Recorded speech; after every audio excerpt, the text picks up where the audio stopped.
Good morning, everyone. I'm Andy, and welcome to this week's Team Kentucky Update. Today, we are starting by highlighting an innovative new program that's bringing our education and business communities together. On Tuesday, here at the Capitol, I had the honor of helping to celebrate the official launch of the Kentucky Community and Technical College System's Education First Employers. This is an innovative program that is truly moving from just credentialing in our education system to skills-based training for specific employers. This is truly creating a direct pipeline to our businesses of folks that are ready, that are excited, that will be highly skilled and ready to go on day one. It's also opening the doors of our KCTS system to employers to get them directly involved, to see their needs, to make sure that the exact training we're providing is the exact training they need. This is really a sea change in how the system works, and I am excited that KCTCS is taking this step. Put simply, we're on the biggest economic win streak we have ever seen. During my administration, we've announced more than 870 private sector new locations and expansions, totaling $26.8 billion. Even better, we've created more than 47,000 new private sector jobs. The great news is we're just getting started. But to turn these 3 great years of economic development into decades of prosperity takes innovation like this program. We have a responsibility to ensure that Kentuckians can access these opportunities wherever they live. And we must continue to boost our strong and skilled workforce to ensure companies across the globe have what they need to succeed. A new initiative from KCTCS called Education First Employers is having us do just that. Again, this innovative partnership will expand our pipelines for skilled talent by giving folks the opportunity to earn a stable wage with one of these companies while at KCTCS getting more credentials, skills, furthering themselves towards a likely job at the same or a similar company. And upon graduation, these students are not only fully prepared for the workforce, but the idea is they could start with the company that's been helping them get through their education. This is truly a win-win partnership. I want to thank KCTCS's leadership and dozens of companies making this commitment. I believe when we launched with 45 committed companies. We're already hearing from so many others. This is the future of skills-based education and training. We're really thrilled to be doing it here, to be doing it first, and believe this will give us such a competitive advantage when it comes to overall economic development. We've also had a busy week with our transportation projects here in the Commonwealth. First, I'm pleased to announce that our administration, along with our partners in Indiana, this week applied for a federal grant for the I-69 Ohio River Crossing project at Henderson and Evansville, Indiana. The amount we're applying for is $632.3 million. If approved, it will help us accelerate the timeline for completing the crossing of I-69 between our two states. One section of the project is a new bridge to carry I-69 across the Ohio River. This project is important for safety, for connectivity, and for our economy, especially in Western Kentucky. This is not just a regional project for Kentucky and Indiana. It has national and even international importance.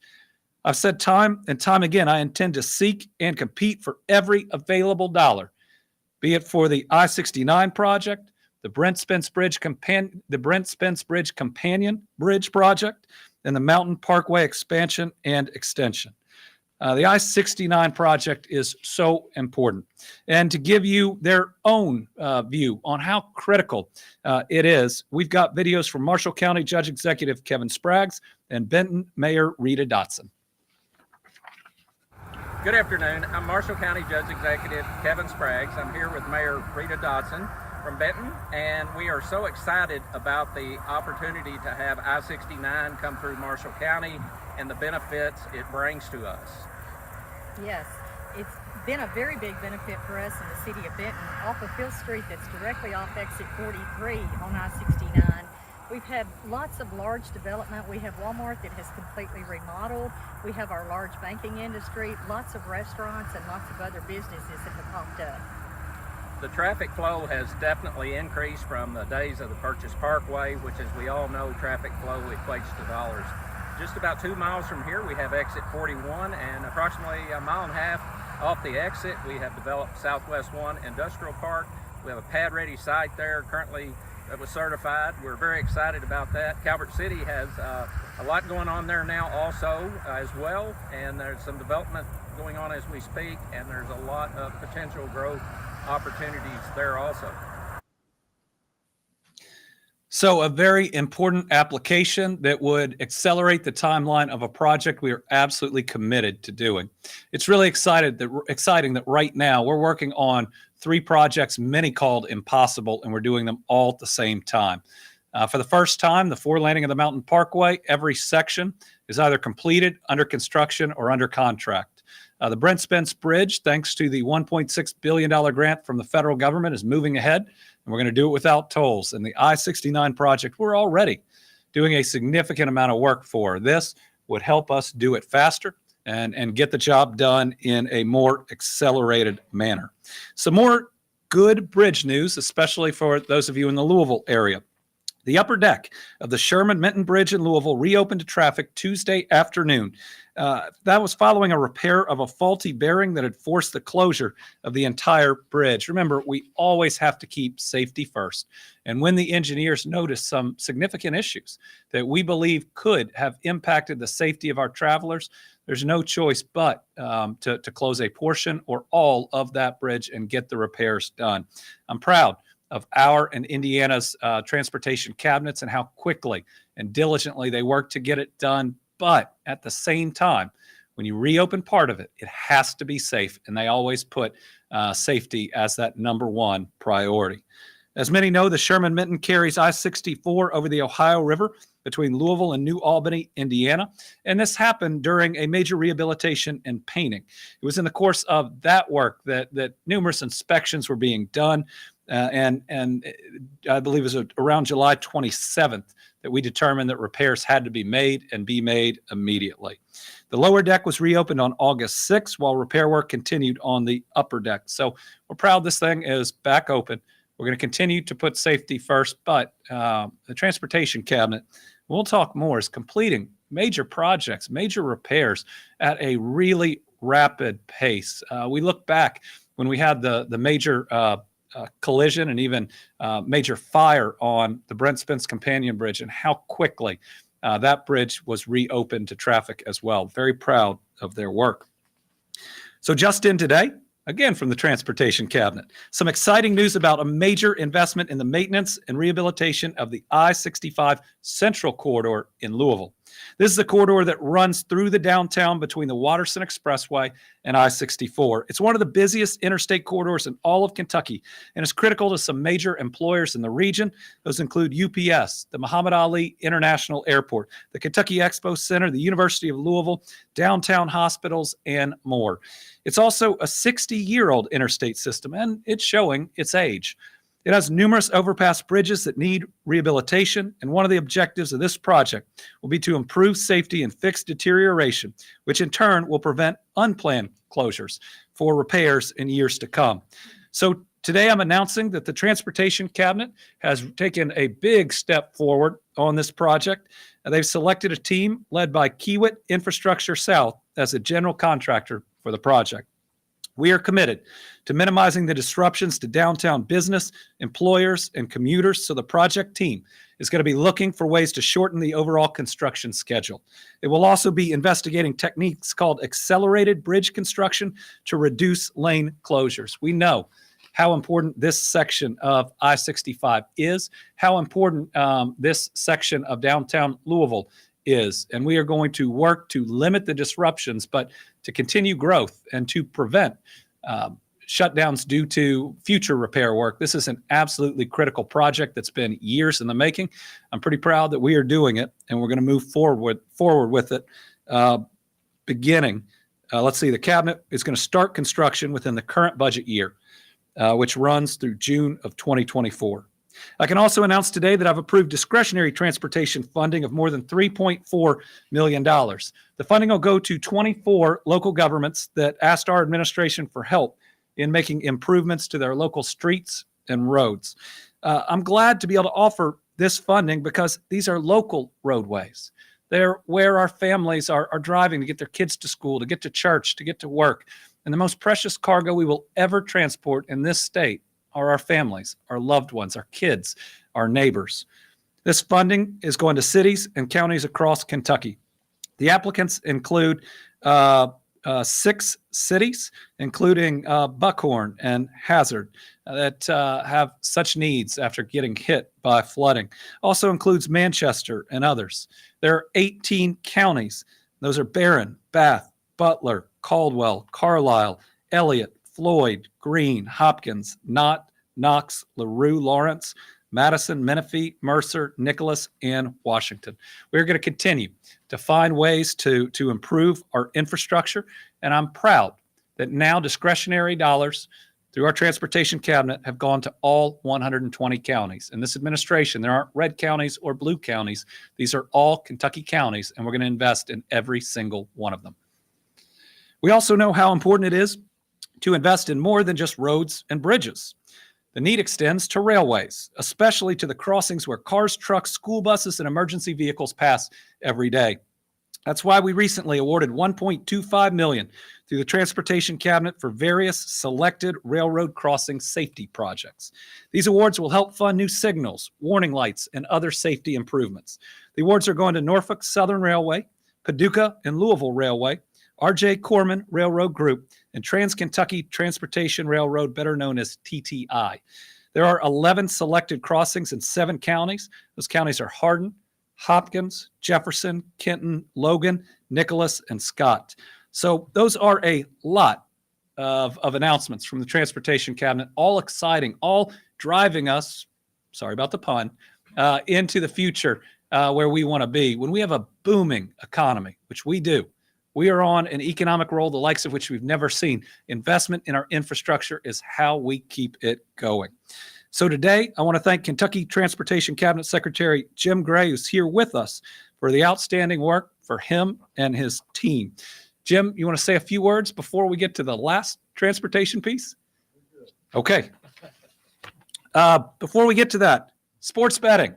Last month at the Red Mile in Lexington, I signed regulations to open wagering in Kentucky just in time for the NFL kickoff, tailgating, and college football. As we are here today, we are 2 weeks from sports betting, being able to place those first bets. Retail locations can open on September 7th and mobile applications on September 28th. Just yesterday, the Kentucky Horse Racing Commission voted to approve temporary licenses for sports wagering operators and service providers. A temporary license grants up to 1 year of operation in the state under continued review. With the approval of these licenses, Kentucky bettors now know the retail facilities that they can place a sports wager, where they can place a sports wager, and which mobile applications will be up and running. So here they are. The following Kentucky racetracks and their satellite facilities were approved to open a sports book with a planned retail opening on September the 7th. These, there we go. These are the brick and mortar locations that are opening sports books, where as long as the brick and mortar location is open, you will be able to place a bet on September the 7th. They include Churchill Downs in Louisville, Derby City Gaming in Louisville, Ellis Park in Henderson, the Mint Gaming Hall Cumberland Run in Corbin, the Mint Gaming Hall Cumberland Williamsburg, Newport Racing and Gaming, Oak Grove Gaming and Racing, the Red Mile in Lexington, Turfway Park in Florence. Now, the following were approved, but with facilities coming soon, meaning the facilities aren't ready to be open yet, but once they are, their license is there, and you will be able to make a sports bet there. Derby City Gaming, that's coming soon to downtown Louisville. Ellis Park, coming soon to Owensboro. And Sandy's Gaming and Racing, coming soon to Ashley. The Horse Racing Commission also voted to approve temporary licenses for 9 service providers. 8 will operate mobile applications in Kentucky. So the service providers licensed to operate a mobile sports wagering app starting on September 28th are Bet365, BetMGM, Caesars, Circa Sports, DraftKings, Fanatics, FanDuel, and Penn Sports Interactive. Details are up on this screen. By finally passing sports betting, we're giving people what they want. They can spend their entertainment dollars here instead of going to other states. And we expect to see at least $23 million in state revenue that we can put towards education, that we can continue to invest in infrastructure, that we can use to expand healthcare, real money to help our people. So 2 weeks from today, I'll be making the first sports wager in Kentucky at the iconic Churchill Downs racetrack at 10 a.m. So September 7th, I'll see you there. Y'all can guess online what the bets are going to be, but I'll be ready to support our in-state schools and, of course, to root against Duke. All right, today some good news on a grant. From day one as governor, my administration has been committed to expanding access to health care for all Kentuckians, and that includes improving care for our seniors. So I'm happy to announce today that Kentucky is receiving $2 million in federal funding to improve our dementia care. Kentucky will use this funding to create a statewide Alzheimer's and related disease coalition of community members that will lead on identifying specific community priorities and implementing programs to enhance early detection of dementia, to improve our dementia care, and to support the caregivers that are taking care of these Kentuckians. Every Kentuckian has been touched some way by dementia. Whether it's a family member, friend, or neighbor, we all know someone who has suffered. So we're making it a priority to fight this disease, and this funding is a step in the right direction. All right, a weather update, and it's important. Remember, at the beginning of the week, we said it was going to be hot, so hot that there was a heat warning. Originally, we thought that this would go through Thursday. It's now going through Friday, and Friday's going to be dangerously hot as well. We have survived tornadoes and flooding and windstorms and ice storms and a polar plunge, and thus far the hottest summer on record. We want everybody to survive this too. Be careful over the next couple days. Stay inside. Drink lots of water if you are outside. So a significant portion of the Commonwealth has been issued an excessive heat warning. A weather watch tells us there are favorable conditions for a weather event, whereas a warning urges us to take action. It's here. Hot and humid weather continues through Friday. Afternoon temperatures will reach the mid-90s with a heat index exceeding 100 degrees today and tomorrow. The highest temperatures are likely to occur Friday afternoon, and extreme heat and humidity will significantly increase the potential for heat-related illness, particularly for those that are working or participating in outdoor activities. Everybody stay safe. It is going to be excessively hot. As a quick update on Eastern Kentucky flooding relief efforts, 65 households remain in 68 travel trailers. 63 are commercial locations, while 5 are on private locations. Since the mission start, now 317 households have transitioned out. That is incredibly impressive, and it means things are getting better. FEMA's now approved more than $108.6 million in individual assistance. And on August 23rd, and as of August 23rd, 736 survivors received the maximum FEMA grant. That totals about $27.8 million. All right, now I'd like to ask Secretary Gray to come up and join me for honoring this week's Team Kentucky All-Stars. Last week, we got some really great special news about our dedicated team members at the Kentucky Transportation Cabinet. Our team at KYTC was nominated as part of the annual America's Transportation Awards, recognizing impactful state transportation work. I was proud, but not at all surprised to learn this team won in the category of Operations Excellence for their response in Mayfield following the 2021 tornadoes. From working to fix structural damage, to moving travel trailers, to providing medium-term housing for Kentucky families displaced, these leaders went above and beyond. Leaders like District 1 Chief Engineer Kyle Pote, come on up, and Deputy Highway Engineer Jason Sawala, who both played crucial roles in these efforts, undoubtedly helping our families and the Mayfield communities move forward. And just like all of Team Kentucky, they will continue to be there until every life and every structure is rebuilt. I am grateful that Kyle and Jason could join us today, that they, as representatives of the Transportation Cabinet, are being recognized as Team Kentucky All-Stars. And I invite Jason to say a few words. And then Kyle. Thank you, Governor. As the governor mentioned, just one part of the transportation team that worked very hard in the hours, days, and months following the tornado, and just so thankful to have been a part of the team to be able to help all of those who were impacted. Without the work of the transportation cabinet partnering with others, things would have certainly taken additional time that a lot of those families just didn't have. So just so thankful to have been able to be a part of those efforts. Thank you, Governor. Thank you. Kyle. Well, thank you, Governor. Thank you, everybody. I'll set that there maybe. No, as Jason pointed out, it's a pleasure to be part of such a great team. I know Jason would say the same. We're a small part of a great team. There's so many people that were behind the scenes as well that helped out in this. My team in District 1 all the way through Districts 2, 3, and 4. Folks in our central office, purchasing department, Laura Hagan, Jennifer Houchin. And so we're just appreciative of the efforts being recognized, but most importantly, it was about helping those people. And that's what we're all here to do. And so thank you. Jim? Well, this is going to be quick, Governor, but we are so proud of these guys who represent so many of the men and women in the transportation cabinet. And it reminds me of that old adage. When you hear these fellas, when you hear these men talk about their colleagues and their team members, it reminds me of that old adage that goes something like this: there's no limit to what a man or woman can achieve so long as they don't mind who gets the credit. And this is the kind of leadership that we have with this governor, and we are so thankful for. Thank you. Thank you all. So congratulations to the entire transportation cabinet for being our Team Kentucky All-Stars. All right, one journalist with us here, 4 on the line. So we'll start with Tom Latek. Well, thank you very much, Governor. Good morning, or I guess good afternoon, almost afternoon.